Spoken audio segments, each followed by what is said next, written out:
Міне Құрманова неге шықсын, неге оларды көрмесін?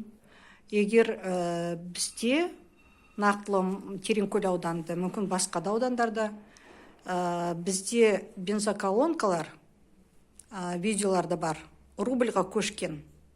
Мінеки, Кереку өңірі Путиннан тікелей Ысқақов тапсырма алды ма?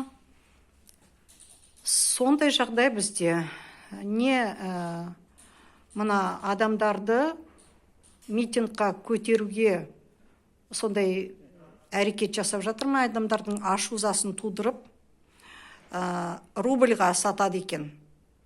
Мына АЗС-тарда бензинді рубльға сатады. Сол туралы Диас Құзайыровтың видеоларын көрсеңіздер болады. Неге олар жол атсын? Егер мінеки неше жыл бізде теңге, 30 жыл теңгемізді жоқ қылып рубльға ауысып жатса, Кереку өңірі Ысқақов өңірді рубльға ауыстырып жатыр. Әрине, оларға керек па қазақша автобустарда қазақша жол ақысын төлеңіздер деп, мен мінеки осы Ысқақовтың қыр соңында 2 жыл жүргенім. 2 жыл. Мінеки өзімді өртемек, әбден зам келіп, өзімді өртемекші де болдым. Жастар болмаса өртеніп кетуші едім. Осыны мен 100 рет қайталаймын. Мінеки оларға керек болды сол, бірақ мен аман қалдым. Құдайға шүкір. Әр 2 сағат видеода жолдап отырды. Мына қосымша келісім шарт көлік нелерінде, мекемелерінде қосымша келісім шарт істеңдер. Со көлік компаниялармен. Олар біздің салық төлеушілердің қалтасынан мемлекеттік сатып алу тендерлармен жұмыс істейтін деп.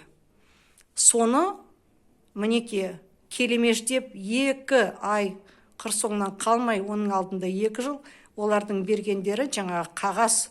Біз қарастырып жатырмыз. Түкіші солай жауап береді Құрмановаға. Мына Бегалинова, оның қол астындағы. Енді қала, облысқа, бастықтарына сондай жауап береді. Біз қарастырып жатырмыз. Оны кім ұйымдастырып отыр? Оны Бегалинова өзі ұйымдастырып отыр. Сондай келемежді. Оны ұйымдастырып отырған Құрманова, оны ұйымдастырып отырған Ысқақов. Біліп қойыңыздар, ашу, наразылық осыдан туады. Митингтар болашақ қалап отыр мінеки Ысқақов.